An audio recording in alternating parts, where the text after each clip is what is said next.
Welcome to office zone. আজকে MS ওয়ার্ডের tips and ট্রিক্সটি হলো, আজকে আপনাদের এমএস ওয়ার্ডে 4টি গুরুত্বপূর্ণ ট্রিক্স শেখাবো।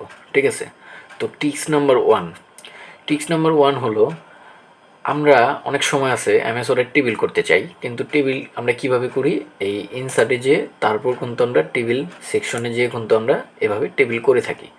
কিন্তু আপনি কিন্তু অনেক কম সময়ে কিবোর্ডের সাহায্যে কিন্তু আপনি টেবিল যত খুশি নিতে পারেন। কিভাবে? আপনি প্রথমে প্লাস চিহ্ন দিবেন, কিবোর্ডের প্লাস চিহ্ন দিয়ে অনেকগুলো মাইনাস চিহ্ন দিবেন, আবার প্লাস দিবেন, আবার অনেকগুলো মাইনাস চিহ্ন দিবেন, আবার প্লাস, আবার অনেকগুলো মাইনাস, আবার প্লাস।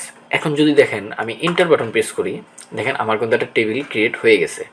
এখন যদি আপনি টেবিল বাড়াতে চান তাহলে কিন্তু এই কিবোর্ডের ট্যাব বাটন প্রেস করে কিন্তু আপনি এভাবে সুন্দরভাবে কিন্তু বাড়াতে পারবেন। ঠিক আছে, এই ছিল আমাদের ফার্স্ট ট্রিক্স। আচ্ছা, এখন হলো সেকেন্ড ট্রিক্স। দেখেন আমার এখানে কিছু ডাটা আছে, এখন আমার এখানে অল্প ডাটা আছে, আপনার তখন অনেক ডাটা থাকতে পারে। তখন আপনাদের বলা হতে পারে যে তুমি এখানে ফার্স্ট টু লাস্ট সিরিয়াল নাম্বারগুলো লেখো, 5 মিনিট টাইম দিল। ঠিক আছে, আপনাদের সাপোজ তখন আমরা ম্যানুয়ালি কী করি, এখানে 1, তারপর নিচে 2, এভাবে করে কিন্তু দিলে আপনার অনেক সময় লেগে যেতে পারে, কিন্তু আপনি চাচ্ছেন 5-10 সেকেন্ডে জিনিসটা দিতে। তাহলে কীভাবে করবেন, এই ফুল সিলেক্ট করে আপনি এই যে হোম মেনুতে এই যে নাম্বার সেকশন আছে, নাম্বারিংয়ে যাবেন, যাওয়ার পরে জাস্ট এই যে 1 2 3 দিলে আপনি কিন্তু অটোমেটিক ও সিলেকশন করে নেবে। ঠিক আছে, তো এই ছিল আমার সেকেন্ড ট্রিক্স। এখন এমএস ওয়ার্ডের থার্ড ট্রিক্সে দেখেন আমার এখানে কিছু প্যাসেজ আছে। এখন আপনার মনে হলো যে আমি এতটুকু আপার কেস করতে বা সবগুলো বড় হাতের লেখা থাকবে, তখন আমরা কি করি, ম্যানুয়ালি এই হোম মেনুতে যেয়ে এই যে এখানে যেয়ে তারপর কিন্তু আমরা আপার কেস দিই, সেন্টেন্স কেস দিই, তাই না? কিন্তু এইভাবে করে কিন্তু আপনি না করে আপনি কিবোর্ডের সাহায্যে জাস্ট 2 সেকেন্ডে কিন্তু এটা করতে পারেন। কিভাবে?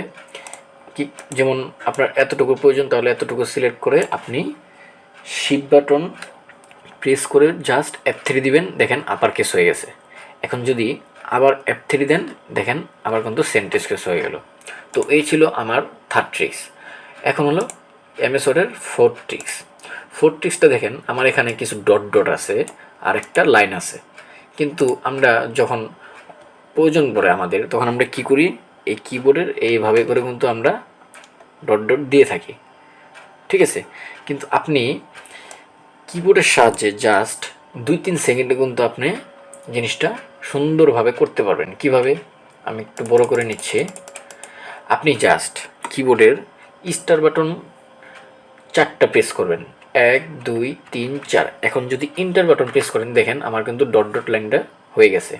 এখন শুধু লাইন কিভাবে করবেন, কিবোর্ডের জাস্ট মাইনাস বাটনটি আছে, এটা 4টা প্রেস করে এন্টার দিবেন, তাহলে 1 2 3 4। এখন যদি এন্টার বাটন প্রেস করি, দেখেন আমার কিন্তু হয়ে গেছে।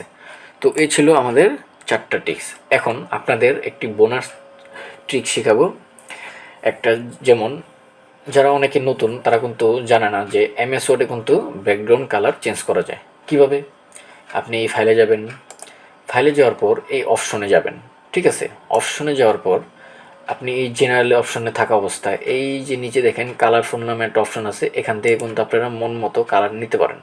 যেমন আপনি ডার্ক কালার পছন্দ, তাহলে এই যে ডার্ক গ্রে দিয়ে জাস্ট ওকে প্রেস করেন, দেখেন আপনার কিন্তু কালার হয়ে গেছে। ঠিক আছে, তো এইভাবে করে কিন্তু আপনি জিনিসটা করতে পারবেন। তো ভিডিওটি যদি ভালো লেগে থাকে অবশ্যই সাবস্ক্রাইব এবং লাইক দিয়ে পাশে থাকবেন।